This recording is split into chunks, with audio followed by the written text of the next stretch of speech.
Hello, Namaskar, and welcome to Geography. My name is Siddharth, and today we are going to talk about the peninsular part of India.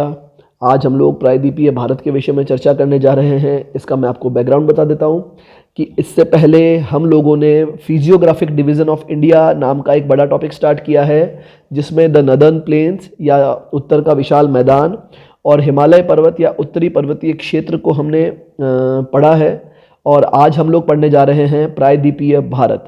प्रायद्वीपीय भारत का एक simple सा परिचय दे दूं तो मैं अगर आपको यहाँ मैप बना के समझाऊं तो प्रायद्वीपीय भारत लगभग ये वाला स्थिति में है। प्रायद्वीप का मतलब होता है ऐसा विस्तृत भूभाग जो कि तीन ओर से जल से घिरा हो, वो हिस्सा कहलाएगा प्रायद्वीप। अब भारत के अंदर ये प्रायद्वीपीय भाग कैसे हुआ, तो भारत का ये तो किनारा है पश्चिमी किनारा, ये किनारा है पूर्वी किनारा और ये है दक्षिणी हिस्सा।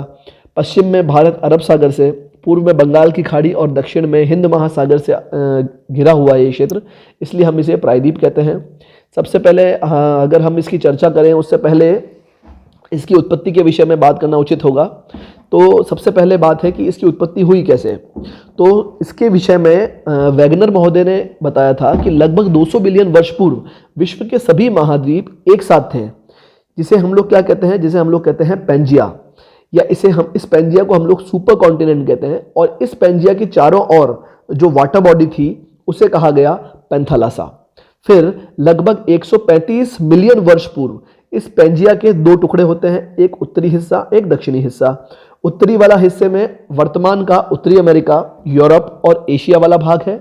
वहीं दक्षिणी हिस्सा जो कि गोंडवाना लैंड कहलाता है, जो कि आपको इस मैप में दिखाया हुआ है, दक्षिणी हिस्से में साउथ अमेरिका या दक्षिणी America, Africa, Bharat, Madagascar, Australia और अंटार्कटिका वाला क्षेत्र इसमें सम्मिलित किया जाता है। तो इसके पश्चात प्लेट विवर्तनिक सिद्धांत आता है और प्लेट विवर्तनिक सिद्धांत इस विषय में संपूर्ण चर्चा करता है प्रमाणों के साथ। प्लेट विवर्तनिक सिद्धांत के अनुसार भारत का उत्तर की तरफ जो प्रवाह की शुरुआत हुई थी वो लगभग 120 मिलियन वर्ष पूर्व हुई थी। अब आप ये देखिएगा, ये जो हमारा प्रायद्वीपीय भारत का जो खंड है ये निरंतर उत्तर और उत्तर पूर्व की ओर गति करता है। ये गति प्लेट विवर्तनिक सिद्धांत के अनुसार लगभग 120 मिलियन वर्ष पूर्व हुई थी और लगभग 50 मिलियन वर्ष पूर्व तक भारत और ऑस्ट्रेलिया एक ही प्लेट का हिस्सा हुआ करते थे। सबसे अंत में क्रिटेशियस काल में भारत से मेडागास्कर अलग होता है। अब जब हम लोग आगे प्रायद्वीपीय भारत का अध्ययन करेंगे तो आपको पता होना चाहिए कि ये जो हमारे भारत की जो ये पश्चिमी सीमा है ये अफ्रीका की पश्चिमी सीमा से टच थी और इस पूर्वी सीमा का टच ऑस्ट्रेलिया की पश्चिमी सीमा से था। तो जब हम लोग आगे जाके और विस्तार में इसकी फिजियोग्राफी पढ़ते हैं तो काफ़ी समानता मिलती है इसमें। तो इस तरह से भारत का इन महाद्वीपों से अलग होना, उत्तर और उत्तर पूर्व की ओर गति करना, आगे जाकर के टेथिस सागर पर संपीड़न देना और यूरेशियन प्लेट के साथ संपर्क में आना, इससे संपूर्ण भारत का निर्माण होता है। परंतु यहाँ पर ध्यान देने वाली बात यह है कि ये जो प्रायद्वीपीय खंड है ये प्राचीन काल से इसी अवस्था में है, सुदृढ़ अवस्था में है और ये अति प्राचीन खंड है। हिमालय की उत्पत्ति और उत्तर के विशाल के मैदान की उत्पत्ति बाद में होती है, परंतु प्रायद्वीपीय खंड सबसे प्राचीनतम फिजियोग्राफी है भारत की। जो डिस्क्रिप्शन मैंने अभी आपको दिया है वो आप इस चित्र के माध्यम से भी देख सकते हैं। जैसा कि इस चित्र में दर्शाया हुआ है, प्रायद्वीपीय भारत का खंड उत्तर और उत्तर पूर्व की ओर गति करता है और लॉरेंशियन प्लेट, जैसा कि उत्तर में लिखा हुआ है, लॉरेंशियन प्लेट से ये टकराता है और इस प्रकार से भारतीय उपमहाद्वीप की उत्पत्ति होती है। आप ये देख सकते हैं, यही मैंने चीज़ अभी आपको एक्सप्लेन की है। इसके बाद जैसा कि अगर हम लोग एक क्षेत्र की बात करें तो भारत के अंदर ये जो मैंने क्षेत्र दिखाया हुआ है ये पूरा का पूरा येलो वाला और कुछ यहाँ है, ये पूरा का पूरा क्षेत्र प्रायद्वीपीय पठार के अंतर्गत आएगा। बेसिकली पठार होता क्या है इसको भी मैं अभी आपको आगे समझाता हूँ। अगर इसको एक सरल डायग्राम में समझें तो ये जो मैंने नीचे एक फ़ोटो दे रखा है ये एक तरह का पठार का आदर्श फोटो कह सकते हो कि वो टेबल टॉप होना चाहिए। मतलब इसके दोनों ढाल तो होने चाहिए सीधे और ऊपर की भूमि अपेक्षाकृत समतल होनी चाहिए। फिर अब हम लोग नेक्स्ट बात करेंगे कि पठार कहते किसे हैं। तो मैंने सबसे पहले मैंने ये सोचा कि सबसे पहले जब हम लोग प्रायद्वीपीय पठार के विषय में चर्चा करने जा रहे हैं तो सबसे पहले आपको पता होना चाहिए प्रायद्वीप किसे कहते हैं, जो कि मैंने आपको बता दिया। अब पठार क्या है, तो ये भूमि पर मिलने वाले द्वितीय श्रेणी के स्थल रूप है, ठीक है। और उन स्थल रूपों में भी पठार अति महत्वपूर्ण है और संपूर्ण धरातल के लगभग 33% क्षेत्रफल पर इनका विस्तार पाया जाता है। धरातल का विशिष्ट स्थल रूप जो अपने आसपास की जमीन से पर्याप्त ऊंचा हो और जिसका ऊपरी भाग सपाट और चौड़ा हो, पठार कहलाता है। मतलब जो आसपास का जो मैदानी भाग है उससे अपेक्षाकृत ऊंचा हो, सपाट हो, चौड़ा हो और इसके ढलान जो है लगभग ढाल लिए हुए हों। तो ये आप इस मैप के अंदर आप इसे देख सकते हैं इस ग्राफ में कि ये जो दिखाया हुआ है ये हिस्सा तो है प्लेन, ये हिस्से हैं पर्वत, बट पठार को हमने इस वाले हिस्से से दिखाया। पठार से मेरा मतलब है ऐसा हिस्सा जो है तो समतल, देखो ये चीज आपको दिखेगी समतल, परंतु मैदान की अपेक्षाकृत ये ऊंचाई पर अवस्थित है। क्लियर है? तो अगर हम लोग डिफरेंशिएट करें तो ऊंचाई पर तो माउंटेन भी अवस्थित है, परंतु माउंटेन शिखर लिए हुए होते हैं जबकि पठार चपटे होते हैं। क्लियर है? ये आपको थोड़ा सा पठार के विषय में मैंने बताया है। अब अगर हम लोग बात करें कि भारत में जो प्रायद्वीपीय पठार है उसको हम लोग बेसिकली मोटा मोटी दो भागों में डिवाइड करते हैं। सबसे उत्तर वाला तो है सेंट्रल हाईलैंड्स कहते हैं उसे, केंद्रीय उच्च भूमि, और दक्षिण वाला दक्कन का पठार कह सकते हैं। अब ये जो है मानचित्र, इसके अंदर मैंने आपको दिखाया है, जो ये वाला जो पार्ट है इसे तो हम लोग कहेंगे सेंट्रल हाईलैंड्स और ये है दक्षिणी पठार। फिर इसके अनेक उप विभाजन भी किए जाएंगे आगे, परंतु आपको ये दो मुख्य विभाजन पता होने चाहिए। इसके पश्चात जब हम लोग बेसिकली इस पठार की कुछ खास विशेषताओं के बारे में चर्चा करें तो लगभग ये इसका जो क्षेत्रफल है बेसिकली ये लगभग 16 लाख वर्ग किलोमीटर क्षेत्रफल फैला एक प्रायद्वीपीय भूभाग है जो देश का सबसे बड़ा भू आकृतिक प्रदेश है। 600 से 900 मीटर की सामान्य ऊंचाई वाला यह क्षेत्र जो है अनियमित त्रिभुज का निर्माण करता है। जब आप देखेंगे तो ये उल्टा त्रिभुज बनेगा। भारत के अंदर जब आप अपन इस मैप में देखते हैं इस पठार को तो ये ट्रायंगुलर एरिया है और वो भी उल्टा त्रिभुज देख लीजिए आप। तो ये अनियमित त्रिभुज का निर्माण करता है जिसका आधार तो है ऊपर की तरफ दिल्ली के कटक से लेकर के, देखिए आधार तो है दिल्ली के कटक से लेकर के राजमहल तक और दक्षिण में है कन्याकुमारी तक। तो ये है इस पठार की स्थिति और इसकी प्रमुख विशेषताएं देख लीजिए। ये आर्कियन चट्टानों से निर्मित है। ये चट्टानें एक्चुअली ये सबसे पुरानी जमीन है। आर्कियन का मतलब हो गया ये सबसे प्राचीन खंड है और विभिन्न कालक्रम में इनका अत्यधिक रूपांतरण हुआ है, इसलिए इसकी एक्चुअल स्थिति हमें अब पता नहीं चलती है कि प्राचीन काल में जो ये मूल रूप में था ये किस प्रकार का था। और विवर्तनिक दृष्टि से यह एक शांत क्षेत्र है और भूकंप की संभावनाएं बिल्कुल कम रहती है। क्यों? क्योंकि पठार जो एरिया है इसके बीच में कहीं पर भी कहीं कोई प्लेटें आपस में नहीं टकरा रही है। फिर हम लोग बात करें कि यहाँ पर अरावली, कैमूर, राजमहल, शिलोंग आदि की पहाड़ियाँ इसकी उत्तरी सीमा बनाती है और दक्षिण में ये कहाँ है? कन्याकुमारी तक है। यह पठार अनेक धरातलीय विविधताओं से भरा हुआ है। विभिन्न पर्वतों की उपस्थिति के फलस्वरूप यह पठार कई छोटे छोटे भागों में और सक्रिय घाटियों में विभाजित हुआ है। मैं अभी आपको ये सब चीजें मैप के थ्रू भी बताऊंगा। मेघालय का पठार प्रायद्वीपीय पठार का उत्तरी पूर्वी भाग है जो राजमहल गारो गैप के कारण प्रायद्वीपीय भाग से अलग प्रतीत होता है। ये देखिए, अगर हम लोग मैप की बात करें तो मेघालय का जो पठार है ये आपको देखना जरूरी है इसमें कि प्रायद्वीपीय पठार को अक्सर जब हम लोग पढ़ते हैं तो सिर्फ इसी क्षेत्र के अंदर सीमित मान लेते हैं, जबकि ऐसा नहीं है।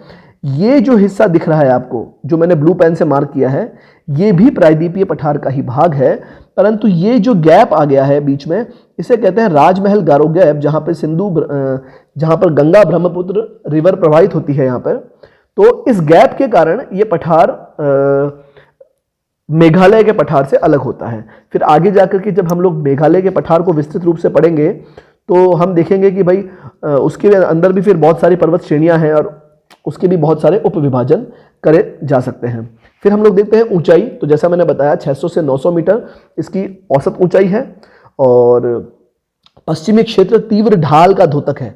जैसा कि मैंने आपको बताया था ये अफ्रीकन प्लेट है, ये इंडियन प्लेट है। जब इंडियन प्लेट टूट के अफ्रीकन प्लेट से अलग होती है तो यहां पर खड़ा ढाल बनता है। क्लियर है? तो ये जो तीव्र ढाल है ये पश्चिमी क्षेत्र की या पश्चिमी सीमा की एक विशेषता है जो कि अफ्रीका से अलग होने का जो है प्रमाण देती है हमें। फिर हम लोग बात करते हैं ढाल की या इसके झुकाव की, तो इसका जो ढाल है वो दक्षिण और दक्षिण पूर्व की तरफ है। तो इसी कारण से अधिकांश नदियां दक्षिण और दक्षिण पूर्व में प्रवाहित होते हुए बंगाल की खाड़ी के अंदर गिरती है। जैसा कि ये अगर हमारा भारत है तो इसका ढाल पठार का लगभग दक्षिण और दक्षिण पूर्व की तरफ होगा और यहाँ पर बहने वाली सभी नदियाँ बंगाल की खाड़ी के अंदर गिरेगी। फिर हम लोग बात करते हैं कि इसमें बहुत सारे दरारों का भी निर्माण हुआ है कि जब भारतीय प्लेट का टकराव होता है तो इस पठार पर भी कई सारी दरार पड़ती है, तो भू संचलन के कारण इस पठार पर अनेक दरारों का निर्माण हुआ है। नर्मदा, ताप्ती जैसी रिवर्स जो नदियां हैं वो इन्हीं दरार घाटियों का अनुसरण करती है और ढाल के विपरीत दिशा में पश्चिम की ओर या यूं कहें कि अरब सागर की ओर प्रवाहित होती है और अरब सागर में अपना जल गिराती है। ये कुछ एक्सेप्शंस हैं, ये आपको पता होने चाहिए। जब भी हम जब इसका अध्ययन करते हैं तो प्रतियोगिता परीक्षाओं में पूछा जाता है कि प्रायद्वीपीय भारतीय खंड से ऐसी कौन सी नदी है जो पश्चिम की ओर प्रवाहित होती है। फिर इसमें आपको 3 ऑप्शन देंगे जो कि पूर्व की ओर प्रवाहित हो रही है और एक ऑप्शन में देंगे पश्चिम की ओर कौन कौन सी हो रही है। इसे हम लोग मैपिंग वाले सेक्शन में करेंगे। फिर हम लोग बात करते हैं कि अनेक पर्वतों एवं नदियों की उपस्थिति के फलस्वरूप प्रायद्वीपीय जो पठार है वो अनेक छोटे छोटे पठारों में विभक्त हो गया है। उसका अब हम लोग विवरण पढ़ेंगे। उससे पहले मैंने आपके लिए मैप देखा है, तो सबसे पहले आप ये मैप देख लीजिए कि बेसिकली हमने जो देखा था, अब मैं आपको यहाँ पे एलोबरेट करता हूँ। सबसे पहले आप ये देखिएगा, हमने देखा था एक त्रिभुजाकार पठार है जो कि भारत के मध्य भाग में और दक्षिणी भाग में अवस्थित है। ठीक है, इसका हिस्सा है शिलोंग पठार। फिर मैंने कहा था इसके मुख्य रूप से 2 हिस्से कर दो, एक तो है उत्तरी भाग, एक है दक्षिणी भाग। उत्तरी भाग को हमने कहा था सेंट्रल हाईलैंड्स। तो सेंट्रल हाईलैंड्स की अगर हम लोग बात करेंगे तो ये वाला हिस्सा कहलाएगा सेंट्रल हाईलैंड्स और ये वाला हिस्सा कहलाएगा डेक्कन ट्रैप या दक्कन का पठार। तो इसमें भी फिर हम लोग उप विभाजन करते हैं। तो अब आप इस मैप को बहुत ध्यान से समझिएगा कि जब हम लोग सेंट्रल हाईलैंड्स को देखते हैं तो राजस्थान का दक्षिणी हिस्सा, गुजरात का उत्तर पूर्वी हिस्सा, मध्य प्रदेश का उत्तरी और पूर्वी हिस्सा मिलाकर के यहाँ पर बनाएगा मालवा का पठार।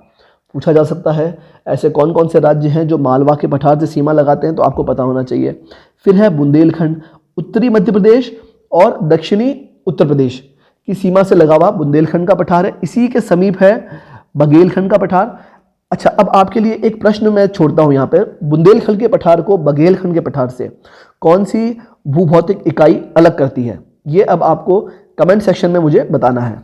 फिर हम लोग बात करेंगे छोटा नागपुर का पठार, झारखंड की तरफ है। और फिर राजमहल गारो गैप से अलग होने के पश्चात शिलोंग का पठार, मेघालय का पठार, ये यहाँ अवस्थित है। ये सारा का सारा क्षेत्र सेंट्रल हाईलैंड्स में आएगा, केंद्रीय उच्च भूमि में आएगा, जो कि इस पठार का उत्तरी हिस्सा है। वहीं जब हम इस पठार के दक्षिणी हिस्से की बात करते हैं तो वहाँ पर ये सबसे इंपॉर्टेंट पार्ट है दक्कन का पठार, जिसे आप कहते हैं द डेक्कन ट्रैप।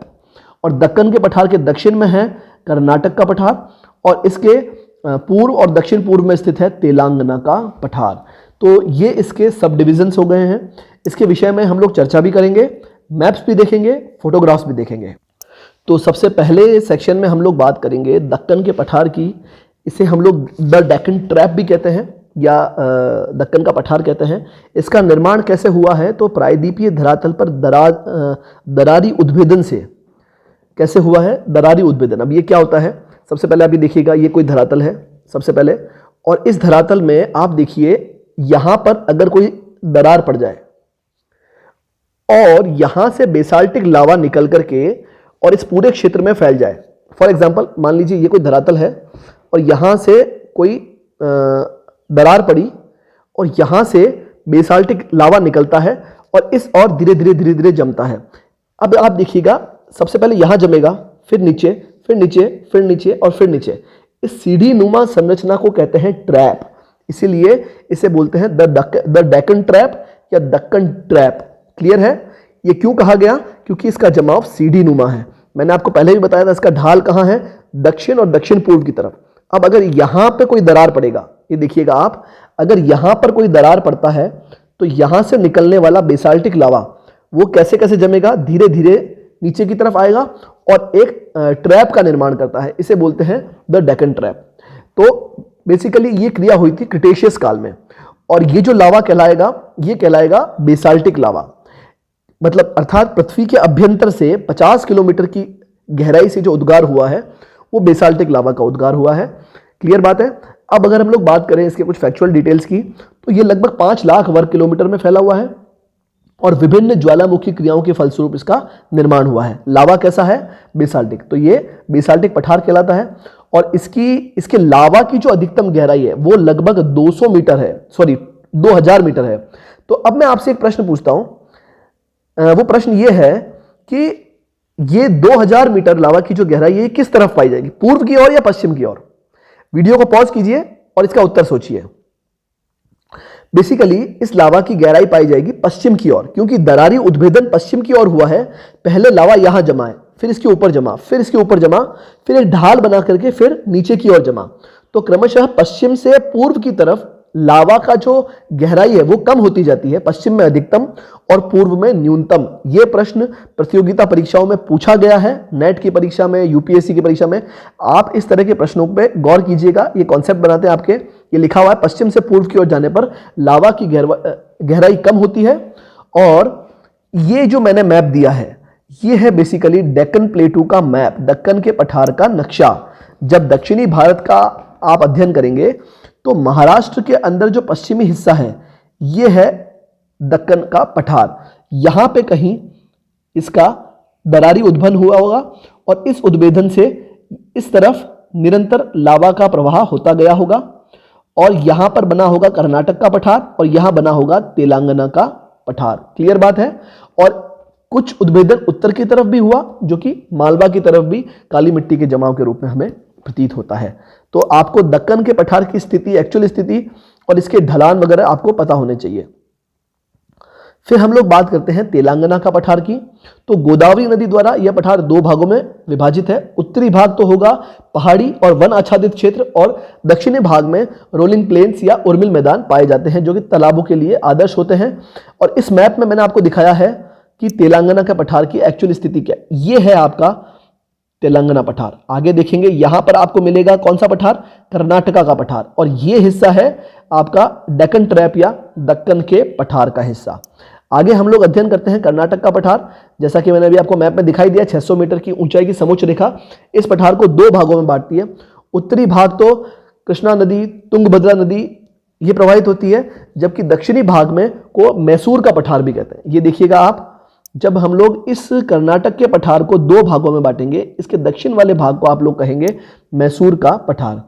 और यहां पर आपको कावेरी नदी प्रवाहित होती हुई मिलती है। साथ ही में इस पठार के पश्चिमी हिस्से में, मतलब तट के समीप, आपको बाबा बूदन की पहाड़ियां मिलेगी जो कि लौह अयस्क के उत्पादन के लिए प्रसिद्ध है। यहां पर आपको एक खान मिलती है, वो आप मैप में देख के बताएंगे, कुद्रेमुख की खान, वो आपको मिलती है क्या मैप में।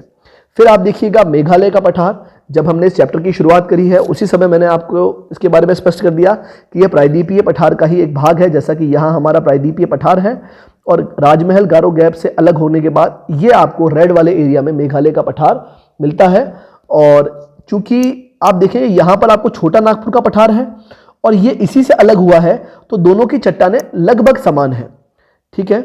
फिर मेघालय के पठार को मैंने जैसे इस मैप में दिखाया, जब आप भारत का नक्शा देखेंगे उत्तरी पूर्वी क्षेत्र का, तो यहां मिलेगा आपको मेघालय का पठार। फिर ये यहां पर गारो, खासी और जयंतिया पहाड़ियों में इसी पठार का विभाजन हुआ है। फिर आगे हम लोग बात करते हैं कच्छ या प्रायद्वीपीय, कच्छ प्रायद्वीप का पठार। यह पाया जाएगा गुजरात के पश्चिमी हिस्से में, कच्छ प्रायद्वीप में। फिर हम लोग बात करेंगे छोटा नागपुर का पठार। यह भारत का नक्शा है और भारत के नक्शे में इस वाले क्षेत्र में छोटा नागपुर का पठार पाया जाता है। इसकी औसत ऊंचाई लगभग 700 मीटर है। ग्रेनाइट और नीच चट्टानों से यह निर्मित है और इस पठार के ऊपर प्रायः समप्राय मैदान देखने को मिलते हैं और इसी पठार पर दामोदर नदी भ्रंश घाटी बनाकर प्रवाहित होती है। भारत में खनिजों का भंडार कहलाता है छोटा नागपुर का पठार। अब मैं आपको एक बात कहूंगा कि अब आप एक बार नेट पर सर्च कीजिएगा छोटा नागपुर का पठार किन किन खनिजों के लिए प्रसिद्ध है। मैं आपको जस्ट एक आइडिया दे देता हूं।